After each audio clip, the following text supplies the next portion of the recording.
Welcome everyone. As everyone's filtering in for the slow book session, we are going to ask you to put your name, location, your chapter, a favorite book you read in 2021 in the chat. We're going to wait for a few more folks to join us here in the next minute or so. Just a reminder to keep yourself muted while we get started so that the speakers can be heard.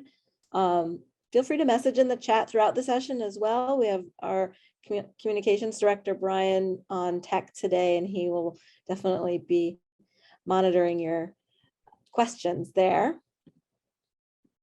We'd love to hear what you are all reading.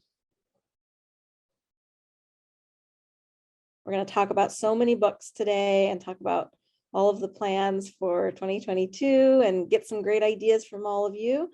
So be ready to talk books and hopes and dreams for the Slow Books group this year.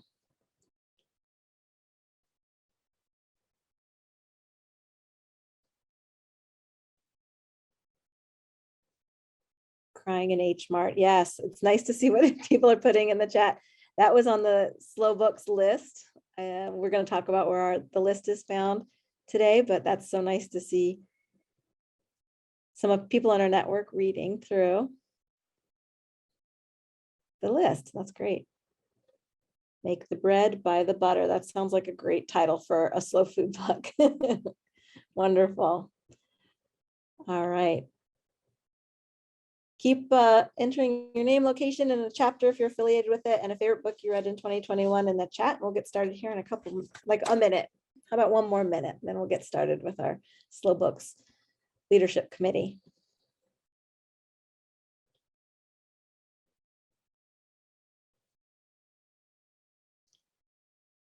The Man Who Ate Everything. I love that book, Fernando. That's Jeffrey Steingarten, I believe. He's a great storyteller.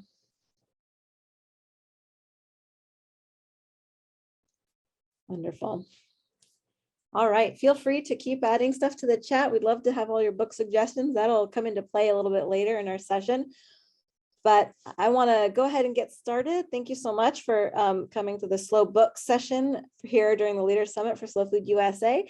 I see a lot of new faces from previous sessions and a lot of people I haven't seen and people I've seen in other sessions. So thank you so much for joining us on your Sunday afternoon. Hopefully you're keeping warm. Hopefully everyone's healthy and ready to talk about good books to snuggle with this winter and into the new year.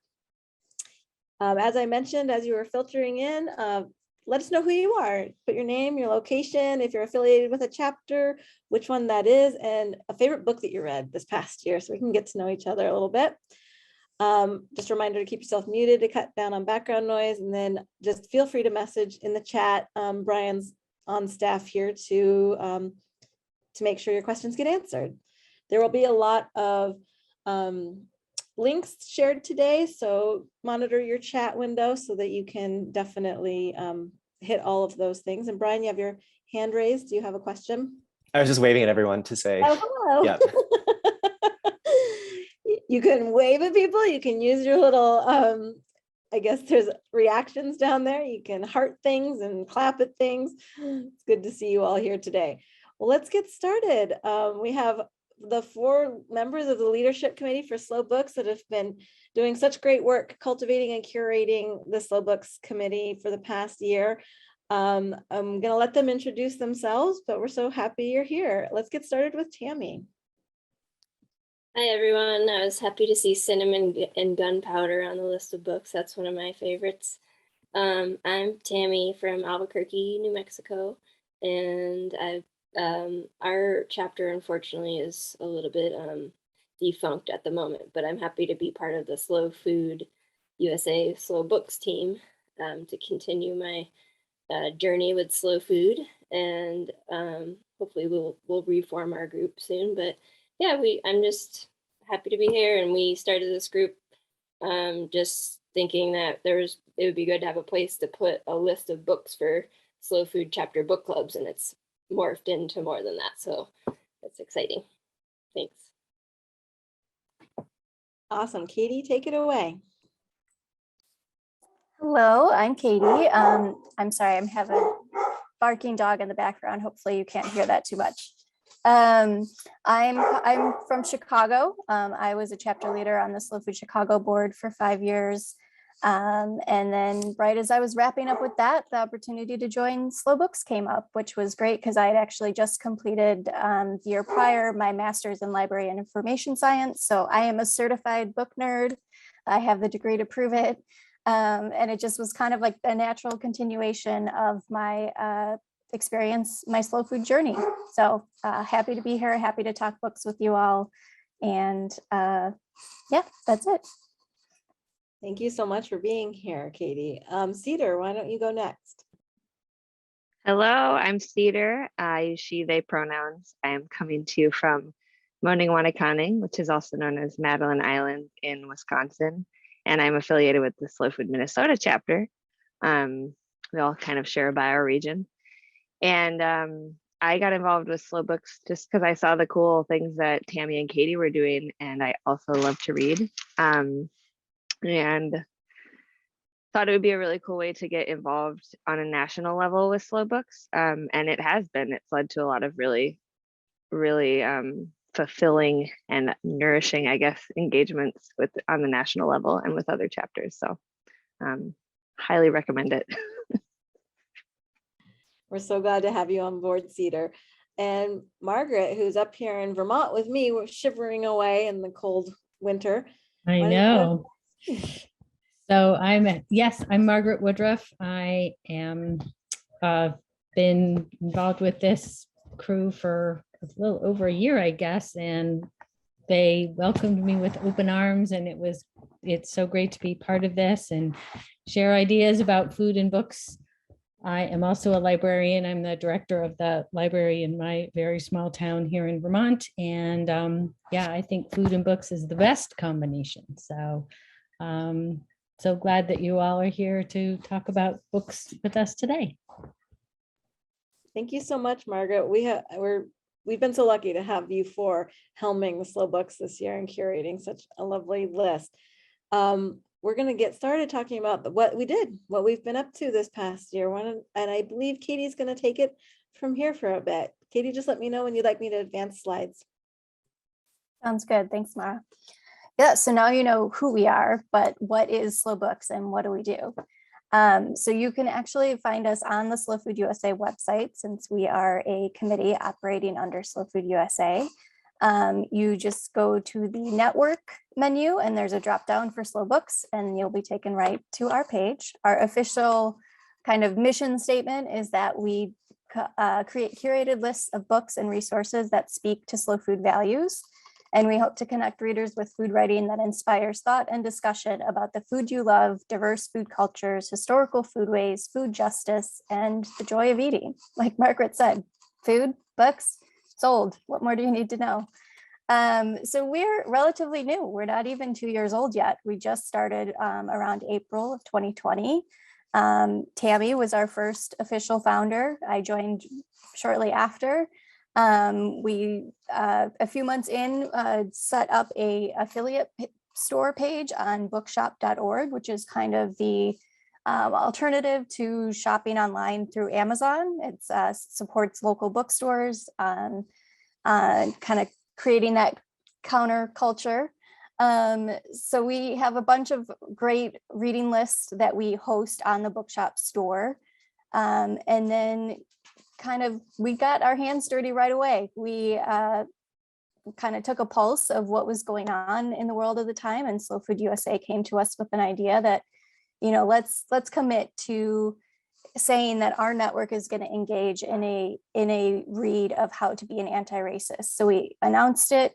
We hosted some sessions I think we started in October. We hosted weekly or bi-weekly sessions just to create a space to be able to talk about, well, hey, this isn't a book that's necessarily about food, but it's about, racial and social justice. And that's something that's very tied to food.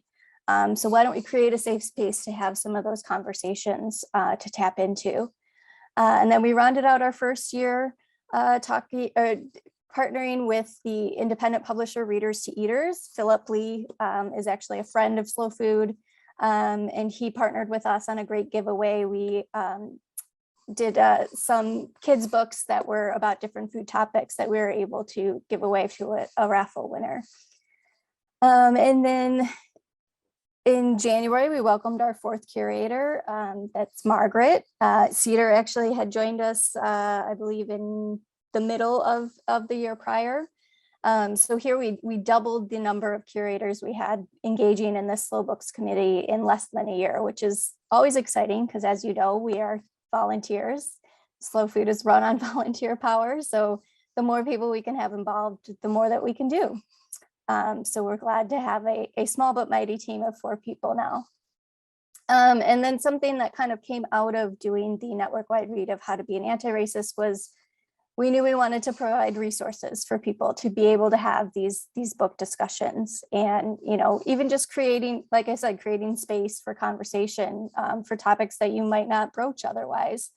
So Tammy put together a great reading guide for The Last Story of Nina Lee, which is actually a novel that's about a girl whose mother passes away, and she kind of goes back through her memories, and food is kind of a common denominator in a lot of those memories. So just talking about those intersections. And then in July, we announced our official 2nd annual network-wide read of Braiding Sweetgrass. We hosted a live facilitator training where we presented a resource guide with discussion questions and links to some other topics related to things that are brought up in the book, so that you can go back to your own communities and have kind of this toolkit, this arsenal at your hands, so that it's less of a lift to have some of these conversations and create engaging programming around food books. And then let's see. Oh, and then to round out this year, we published a list on Bookshop, books for every foodie on your gift list, where we had personalized recommendations for each book. One of them I'm actually going to talk about later. So yeah, I feel like we've gotten a lot done, but we're at that point, like many people are, January. We're trying to figure out, well, what do we do moving forward? What makes sense? And, having participants here today, we're hoping to get some feedback from you as well. We want to work with you. We want to engage and create space for these book discussions. So I think that's it for this slide. We can move to the next. Great. We had a question. Oh, no, I think it got answered in the chat. Never mind. Here we go.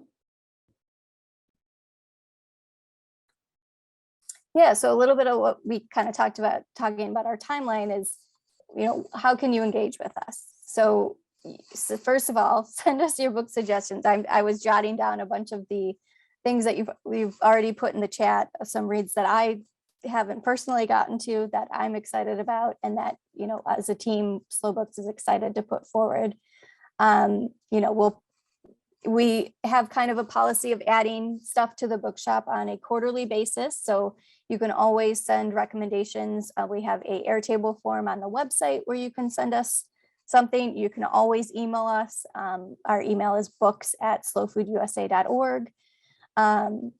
Send us your suggestions. We want that, there's only so much that the 4 of us can have on our radars. There's always going to be something, that from your individual perspective, you'll be able to share. So we are open to whatever you come across that you think might be a fit.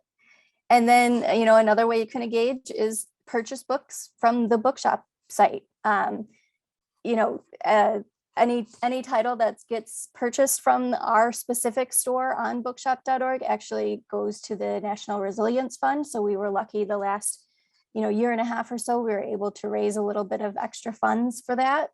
And then even if you don't use our store, and you aren't currently going to your local indie in person, I would recommend using Bookshop regardless, because it supports independent bookstores. And I feel like if you're someone that cares about slow food and supporting local purveyors, this is kind of the same thing, but in the book world. You want to support those local indies, those mom and pop stores that really need our support right now more than ever. And then use the reading and discussion reading and discussion guides that we have created. You know, we created them so that they can be used. You know, start a conversation with your local chapter, or, you know, with your local community. We're kind of in that phase where a lot of us are still, you know, sticking at home. Start a Zoom book club, you know, with one of your communities, and use one of these guides as a starting point. And then lastly, you know, join us. We're always looking, like I said, just like a lot of slow food committees, we're all volunteer. So if you have the time and the passion, we would love to have your input to help us kind of increase our bandwidth of what we can get done as a committee. Yeah, I think that's all I had for this slide. Awesome. Thank you. Do you have those reading and discussion guides on the website? Yes, so they are currently on the website. There's a section at the bottom where you can download. I think we had a discussion guide, a moderator guide, and like a chapter summary for how to be an anti-racist. You can download those all as a zip file. And then there's a link, the braiding sweetgrass guide that we created. It's actually on the website. So that'll direct you to that, where that is hosted on the Slow Food USA site. And then I think the only one that's not currently on the site is the guide for the lost story of Mina Lee. But we do have the link to that we can push out. Brian, it's in that the Google Doc that we created. It's somewhere in there. If you're able to find it, that'd be great. If not, we can send it to folks after. Awesome. But yeah. Great, thank you. There's one question from Fernando. Do you use slow food authors as source for their books at a discount that may be better than the publishers? Yeah, so we do get a lot of emails with people who have slow food connections and have published their own books. So we do try to add those to the bookshop page to help promote them. Again, I think we would love to do more author programming. It's, you know, again, something that we're just kind of dealing with a bandwidth issue at this point. But we'd be more than happy if you yourself are an author, or you know an author that has a slow food connection, please, you know, email us, get in touch. We can start a conversation. And we did actually going back to our Braiding Sweetgrass network wide read, we did have a promotion we were able to do with Milkweed Editions, which is the independent publisher of Braiding Sweetgrass. We did a little promo with them where they were able to offer discount to the Slow Food Network, where you got a discount on the book. And then they do have a wholesale program as well. So if you were looking to order, you know, 10, 20, 30 books, you could get a steeper discount for that. So hopefully that answers the question. Hopefully I hit everything. Yeah, that sounds great. Thank you so much for that. I'm going to jump in here to talk about sort of how programming is happening this year. A lot of you have seen all of this already at various other sessions, and I'm giving a talk all about the Plant a Seed project this evening at 7 Eastern. But we're going to have a year-long campaign of Plant a Seed. It's usually in the past six years or so, I think it's been going on. It was just a springtime campaign. We're making it a year-long campaign that we're hoping all of the slow food program groups and working groups can engage with, so that we can have a unifying theme this year all the way across the Slow Food Network. So the focus is beans. We're going to launch the campaign officially on International Pulses Day, which is February 10th. So stay tuned. There's going to be a Slow Food Live session where we're going to talk all about the whole campaign and how people can engage throughout the year on the 10th. And there's actually a registration link that I think Brian can pop in the chat for you if you're interested in pre-registering for that. But this is sort of a little diagram that I created with my vision for how all the various all the various programs in slow food might engage with Plant a Seed this year. So Plant a Seed is a kit, but it is also a campaign. And you can see out of the 6 programs that I used as examples here, Slow Books is one of them.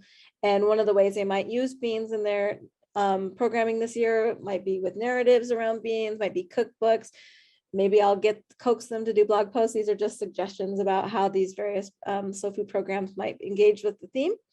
But the overarching goal of every program here would be that whatever the programming is, maybe they're using beans to talk about climate, health, and food justice through their programming. So I know that they have some ideas about how to do this. So I'm going to let them talk about that. Who's up next? Is it Katie again? Yeah, I think it's me Okay. again. Hope you're not sick of me yet. Yeah, so again, like I said, we're at that point, just like everybody is at the beginning of a new year, we're trying to figure out, what's the best path forward for slow books. And I think one thing that's top on our radar is we really want to engage with chapters and do collaborations. I was really lucky when I was on the Slow Food Board. I did our slow book programming. It was, a little loosey-goosey sometimes, but we had a really small but mighty following. There would be people who would come up to me at, non-book club events that would say, I haven't even been able to make a session, but I just love the list that you're putting together. I love the books that you guys are reading. I'm trying to read along, thank you for putting this out there. So we kind of want to be that liaison for chapters in the future. Like I said, we've put together these resource guides. We want them to be used if your chapter can use it, or if there's some other book that your chapter wants to focus on and you want to come to us and see if we can help support that in some way. We want to be that resource. So if you have ideas, let's talk. And as I kind of alluded to before, we would love to do more programming. We've got talks with a few folks about, potentially doing like a Slow Food Live type event, or something that might be coming to fruition, possibly at the Slow Seed Summit. More details on that soon, hopefully. And, if there's, as believe it was Fernando said, if there's, slow food offers that you know of, or you are personally, come to us. We're going to do our best to put something together. And we'd love to do more engaging programming with all of you fine folks. So please reach out. And then in that vein, we're looking to recruit. If this is exciting to you, if talking about books is exciting to you, and creating programming around books and creating lists, getting great books out there to folks, we want your help. Come join us. We're a fun crew, and who doesn't love talking about food and books? So, and then we also are hoping to continue, we've had 2 years now of network-wide reads. We're hoping to continue offering that as kind of one of our mainstay programs. So these 3 books that you see displayed here are books that we are considering for this year's read that all tie in back to that plant a seed theme of beans in some way. So we are actually going to put a little poll up for you guys. If you have heard of any of these books, if you think one stands out more than the other, or one is, maybe more important to focus on than the other, please vote in the poll. We'll get that up for you shortly. And let us know, but we'll use that feedback to decide, what we move forward with for a possible network-wide read for this later this year. So stay tuned once we get that developed. Thank you. Brian's going to find that poll for you. Do you want me to wait to advance before the poll goes up? I think we can go ahead. All right. Cedar also has her hand up. Do you want to chime in here, Cedar? Yeah, one thing I definitely wanted to say about getting involved in slow books, at least from my perspective, which was, hey, I also like books. Can I be part of slow books and help you out? Not knowing how I'd contribute. The more people we have involved, the more perspectives we have, and the more things can emerge together. So even if you're not sure, if you don't have a specific idea for programming and not quite sure what exactly you'll contribute, I would say don't let that stop you, because whatever wants to come forth from you and being involved will come forth just by you showing up. Thank you so much for saying that, Cedar. That's really important. Okay. Idea share. Katie, is this the Jamboard? Yeah, so this is just, we've done a lot of talking at you. Do you have questions for us? And what would you like to see from Slow Books? We did put together a jam board that we will get into the chat shortly, where you can put ideas, you can put more of those great book recommendations that you've already given us into anything you want. In a jam board, it's basically just a blank PowerPoint slide. There's a toolbar on the left, there's a pen, there's a text box, there's a sticky note, whatever you want, have at it. Just a way to like kind of anonymously give us some input, some feedback, some book recommendations, whatever you want. And yeah, we can definitely circle back to the poll, Brian, no worries. How can you join us? Email us. One of us will get back to you. Like I said, books@slowfoodusa.org is our email address. We'll have that on the closing slide as well, so you can jot it down. But just get in touch. Yeah, we'd love to hear from you. And yes, thank you. Cedar's got it in the chat as well. Yeah, and I think one of the best things about, or that I've sort of crystallized by being involved in Slow Books, is having these examples of how food is so interwoven in all parts of culture and community. Because we don't just have cookbooks, we have novels, and there's food interwoven in the story. And it's such a nice way to really show how integral and like the movement is everything, and everything is the movement. And like, I don't know. I feel like I think about that with book suggestions. Like I started thinking like, oh, I can like do cookbooks or like things that are specifically about food. But then I was like, wait, food's in all these other stories too. And that's how it is in life, you know? So I don't really know that I had a point to that, except that was my point.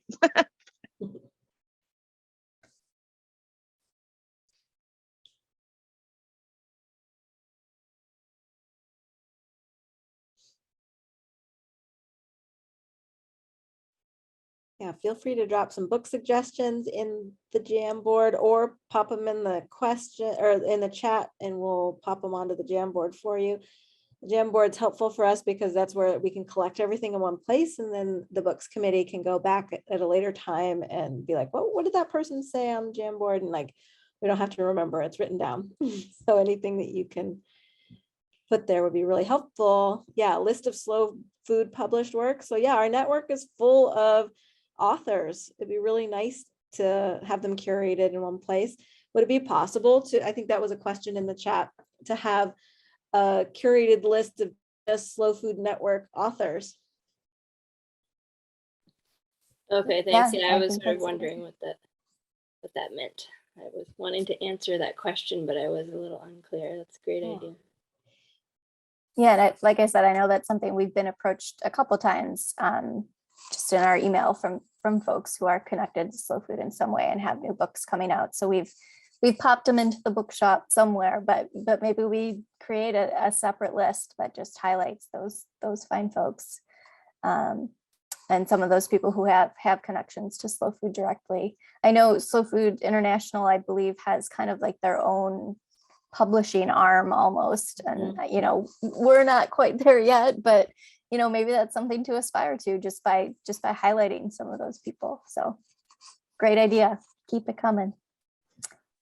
And I think so Shirley's got a note here. Please excuse my dog. Shirley's got a note here about children's books. We do have a special shelf in the bookshop that's children's picks. We do try to be mindful of books for all ages. But again, if there's something that we miss and you want to see it and you know about it, let us know. We'll be happy to add it. So.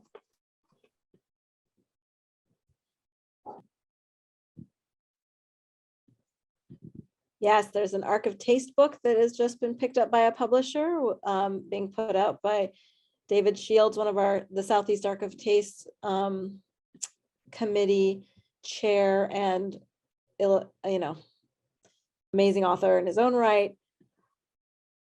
So there's some more up and coming slow food works. Some kind of a cook along based on a cookbook, maybe with the author explaining the story behind regional techniques. That's a great suggestion. Yeah, especially with those 3 books that were suggested by the committee earlier. Those are great ones. Any of them would be perfect for a cook along. Any Yeah. fiction or novel books about beans? Anyone have any suggestions? They could, oh, Milagro Bean Field War. There you go. Exactly. That's an excellent one.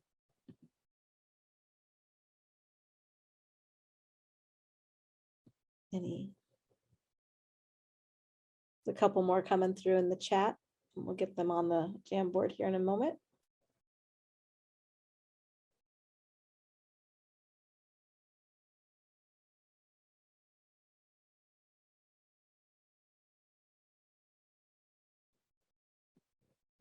Ooh, a recipe contest or cook-off. Now there's an idea. Using Arc of Taste beans. That would be pretty fun.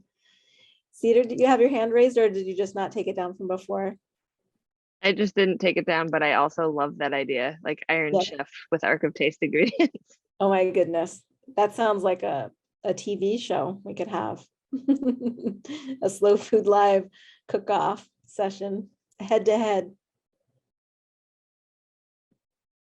Awesome. Okay. Let's see. Should we move on to some other slides? Yeah, we can move on, but please feel free to keep the jamming going, and keep your ideas coming because they're great. Awesome. Okay. I'm going to move over to, okay. Someone asked for me to read the notes. I'll read through them really quick before we move on. Max said one small book idea is Sacred Seed. It's a small compilation of essays with an intro by Dr. Vandana Shiva. Seed content, very fun. Another note was any fiction or novels about beans. And then there was an answer, which was Milagro Bean Field War. How can I join your team was another sticky note. And that was books@slowfoodusa.org. From Violet Nelson, what about We Are What We Eat, a Slow Food Manifesto? It's a fun idea. Fasting and Feasting is a wonderful look at the life of Patience Gray, who in many ways embodied a lot of the ideas of slow food. Love to hear more about anyone doing slow food things. Some kind of a cook along based on a cookbook, maybe with the author explaining the story behind the regional techniques. Renewing Salmon Nation's Food Traditions is another book. Another sticky note says, if the beans in the campaign are on the arc, there are many books with that connection, like Renewing America's Food Traditions by Gary Nabhan. And has Slow Food USA considered creating a cookbook, collecting recipes from members and or chefs who align with our interests? It could be run as a charity event. There's an idea. A Slow Food Cooks Alliance, Slow Meat, Slow Fish cookbook. There are a couple ideas for cookbooks here. We're going to need that publishing arm before long, aren't we? Okay, anything else from? Okay, and then there's another person in the chat. It's not up here yet, but they said, read the book Slow Food Nation if you haven't already. I believe that's a Carlo Petrini book, isn't it? Okay. Now we're going to do a round robin from our Slow Books Leadership Committee on their favorite books. Who's going to go first? Katie or Tammy? Tammy, you're the first name on the list. Okay, I will go first. I just picked a couple books. That one I just finished today. I guess I'll start with that one. And maybe someone can tell me. I thought the pawpaw was on the Arc of Taste, but I didn't see it when I just did a quick look on the list. But anyway, it's a fruit that I had I've never seen or tasted, but I'd heard of it through Slow Books actually, and I recommend this book. It's a little bit maybe much for the average person, but for food people, I think they're gonna like it. Or what I really liked about it was both of my books that I have today are kind of their connection to place, and that pawpaws are found, according to the author, and they're native to 26 different states in the United States. and they're the largest indigenous fruit in the country. And he travels around and he visits all these different places and talks to people about, do they remember, have they ever seen a pawpaw? Because they're kind of like hard to find in some cases, or like you don't really know the fruit unless it was growing near your house or something like that. But it was just really interesting, and I spent some time in Appalachia, and so I kind of liked that connection. Talking to just people there, he stops and he goes to all these farmers markets, and he just talks to random people like selling on the side of the road, and like it's just a pretty cool book in that way. So, and it's also about like, is the fruit able to be grown and sold commercially and stuff like that. So if you're interested in reading 250 pages, it's about one fruit, then there you go. I liked it.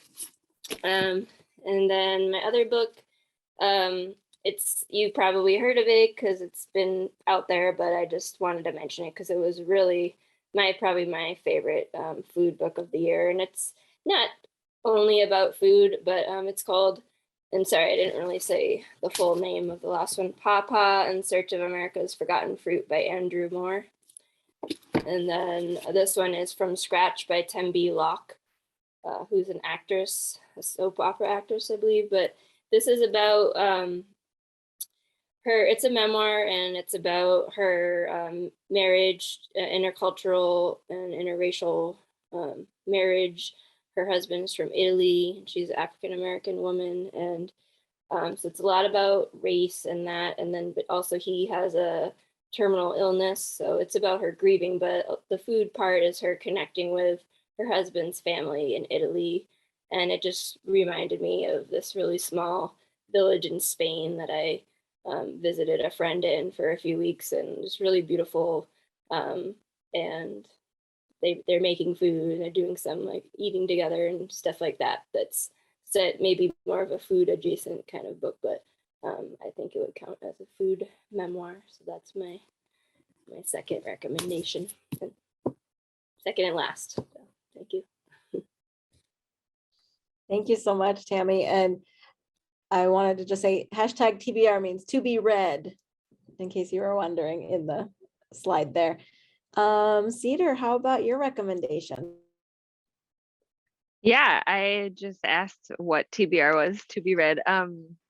So I guess the one that I have that is to be read is Inflamed by Raj Patel, and it's actually Raj Patel, and I wrote down the other author, Raj Patel and Rupa Maria. And the subtitle is Deep Medicine and the Anatomy of Injustice. And spoiler alert, the deep medicine is decolonization. But it from the description, I was like, what? How does this book exist? It's paralleling sort of like as above, so below, as within, so without, that our internal landscape is the reflection of the external landscape. And drawing a lot of parallels between what's going on in our bodies, our individual bodies, our collective body, and the collective body of the planet, which of course interweaves with food and health. And I'm very excited to read that one, and I'm waiting for a friend to finish it. So that's my closest on TBR, but I also wanted to include one that I've read twice so far this year and recommended to many people, which is more slow food in the sense of our values rather than being directly about food. And that is this one that is bookmarked on my floor and now bent. Emergent Strategy by Adrienne Marie Brown. Amazing book. I thought I could just get it from the library. And then I was writing down full pages of text. So I finally bought my own book so I can just underline it. But it relates more to the flavor of our movement than actual food. It's kind of like rooted in connection and interdependence, and that being an essential ingredient that we have in the slow food movement. It's about building building the more beautiful world that our hearts know is possible. Which I feel like is a often overlooked thing in the media cycle and the conversation. So those are my two recommendations. Thank you so much, Cedar. And moderators, if you can put these titles in the chat after you talk about them, people are dying to find them after you've made the recommendations. That'd be very helpful. Let's see who's left. Margaret, why don't you go? All right. I may have a dog barking in the background as well. So, so please forgive that. One of the things I love about this group is that I now have about 5 books to add to my list too, thanks to my fellow slow book curators. I've got a couple of children's books that I've loved this past year. One is called Bread Lab, which is all about the chemistry of making bread and sort of introduces kids to that and how to make homemade bread. And since bread is near and dear to my heart, I just thought that was such a great intro for kids. And there's a couple I'm looking forward to reading. One is Eating to Extinction, and I'm waiting for that to come to the library, so I'm first in line. And the other one is Black Cake, which is a novel that is about these 2 sisters who are sort of at odds and have to come together after their mother dies and ultimately come around to this recipe for black cake. So that's all I know, but it sounds really great and I'm looking forward to reading that. And I love all the recommendations. And just one other quick thing I wanted to add, which is sort of jumping off of what Cedar said about how connections are made and how, getting down to the sort of foundational aspects of slow food. We just had a snail of approval visit here in Vermont, and the people that are making this amazing pasta using locally sourced ingredients were talking, one of the partners was talking about allergies that she'd had and how getting back to eating real local food has eliminated, sort of eliminated some of those issues she's had. And, that was amazing to hear about. So anyway, kind of went on too long, but very enthusiastic. So. Those are great recommendations, Margaret. Thank you. And Katie, I gave you a little break, so you're up last. Thank you. Okay, so one that I really loved this year it's a graphic novel called The Delicacy. I actually put it on our holiday recommendations list because I think it would make a great gift. I'm also kind of a graphic novel nerd. I just love them because I love that you're reading pictures as well as words and have to interpret both at the same time. It's kind of like picture books for adults, which I think is really fun.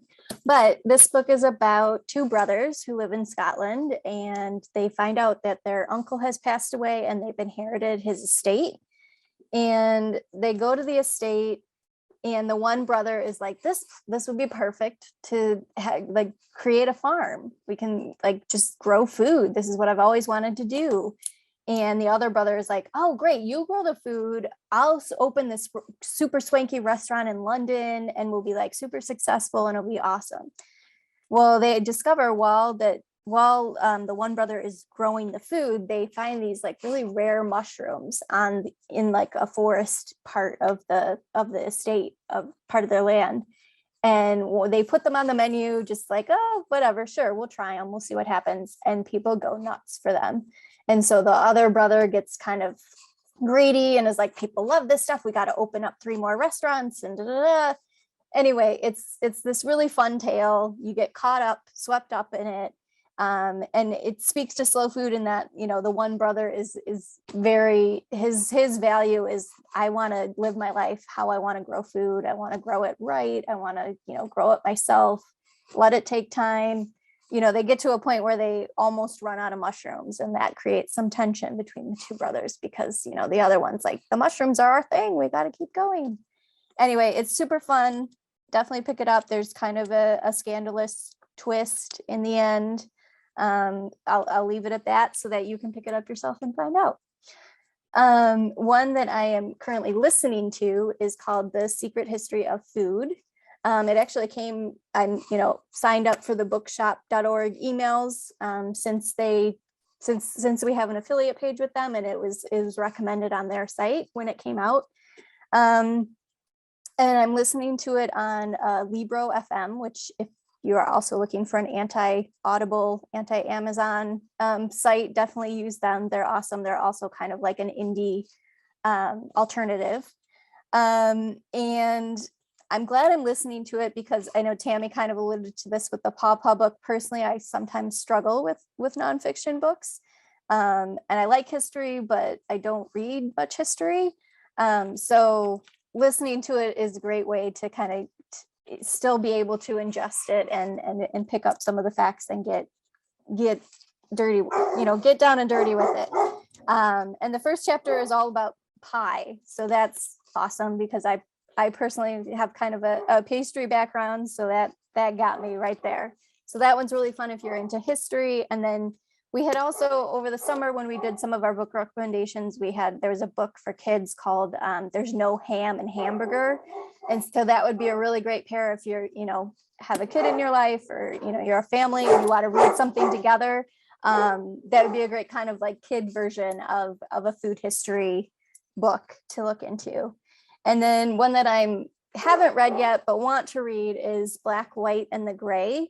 It's about a white restaurateur, a Black female chef. They open up a restaurant in a old Greyhound station in Savannah, Georgia, called The Gray. And it's been on my list since it came out in, I think last January, actually. It just sounds like a really interesting story. And again, kind of going back to some of those intersections we're talking about racial and social justice and how that's intertwined in the food industry. And I can't wait to read it. And I'll let you, read it with me and let me know what you think.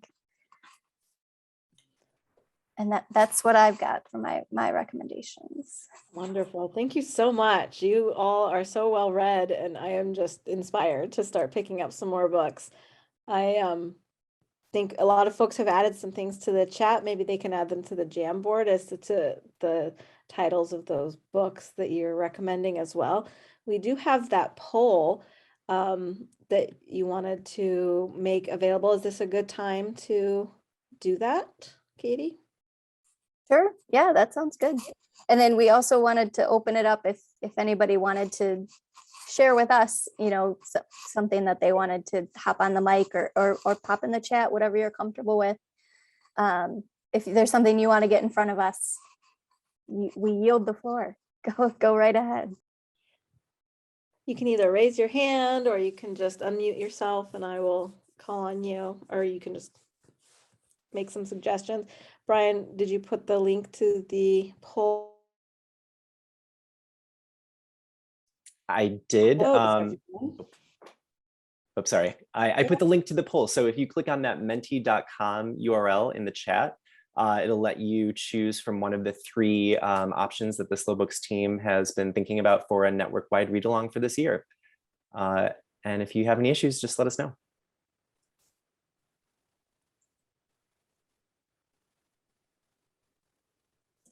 Lovely.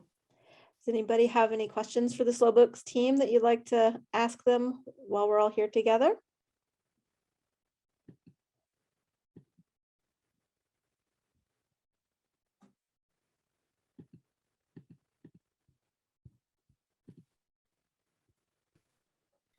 I would just like to mention a couple of books if I can. Sure, absolutely. It's very hyper local to Utah, but there's a restaurant in the small town of Boulder, Utah, which is right down by Grand Staircase Escalante National Monument. And anyway, this restaurant has been there for I think it's now in its 23rd or 24th year. And the two women who own it have put out two cookbooks, but they're not just cookbooks. They're also stories and essays about living in small town Utah in a very desert environment.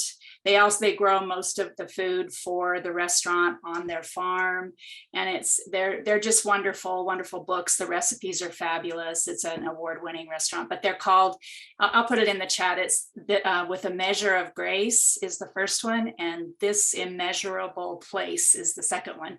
And it's Blake Spalding and Jen Castle, and I'll put it in there, but little promotion for them, but they're just fabulous books and really gets at the heart of what it's like to live in rural Utah. So.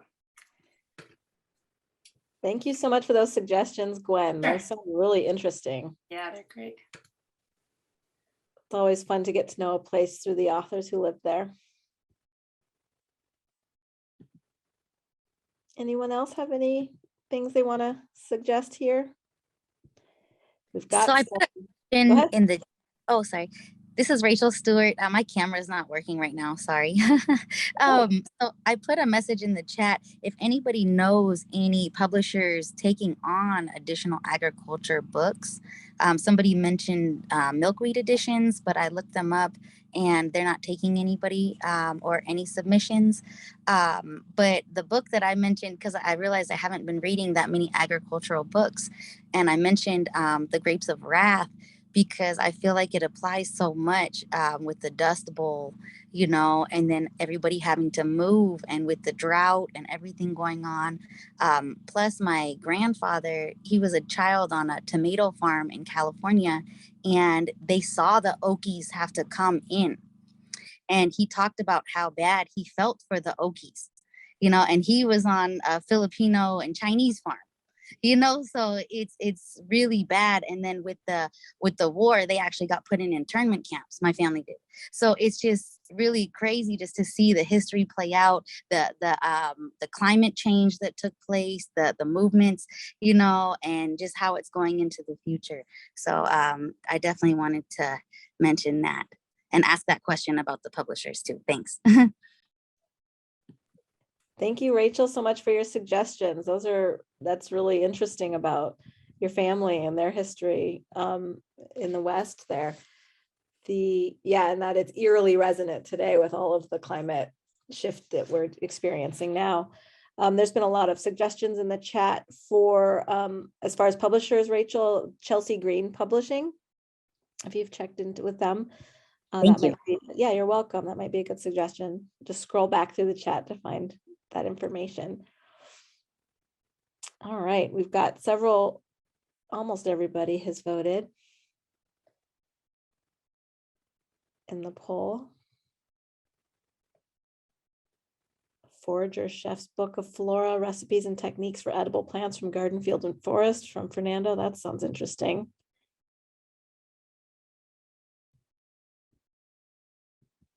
Yeah, these are great suggestions. Matt Rayford, a Slow Food member and farmer, has a great cookbook called Breast and Yam that came out this year, Gullah Geechee cuisine. I have that one myself, and I got to tell you, it's the best shrimp and grits recipe I've ever used. It's so well done. Very lovely. Okay. How are we doing here today, everybody? Get your suggestions in the chat. Make your vote. I just want to give our presenters a chance to say any last words. We have a few minutes left here in the hour. Anything else you want to add? I'll just add, somebody asked something about an EIJ list in our bookshop. We did have one, and at one point we had like way too many lists, and somebody went and redid the list. So I think we do it. That's a good suggestion, and we'll consider that. So thank you, because maybe we should reopen that list, or I know we have a lot of books touching on all kinds of topics, and they're mixed, and it's hard to categorize them sometimes. So, but I think that was the question or suggestion, was to see some more books that would fit the EIJ theme. So thank you. Yeah, we did have a separate bookshelf kind of for EIJ, and then I think with with the idea that we want to incorporate that into everything, we kind of moved some of those into the existing shelves that we had. So we're trying to center them in all of the categories that we call out on the bookshop. But it might be worth, creating a separate list too, just to bring a little bit more attention to it. So thank you for that.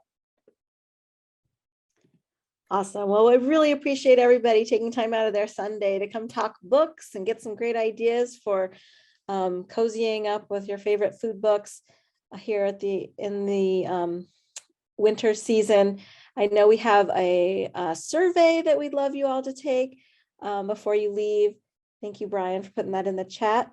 We'd love your feedback. Any other suggestions or thoughts about the session are really helpful for us as we do programming throughout the year. So thank you. And thank you so much to our 4 presenters today. It's so lovely to see you all in one place and talk books. Like you said, what could be better than books and food? And the 4 of you were so great. Thank you so much for giving your time tonight. Yeah, and don't forget to check us out on the Slow Food USA website. Email us books@slowfoodusa.org, and go to the bookshop and buy books, or support your local indie, whichever is more convenient for you. But yeah. Very good.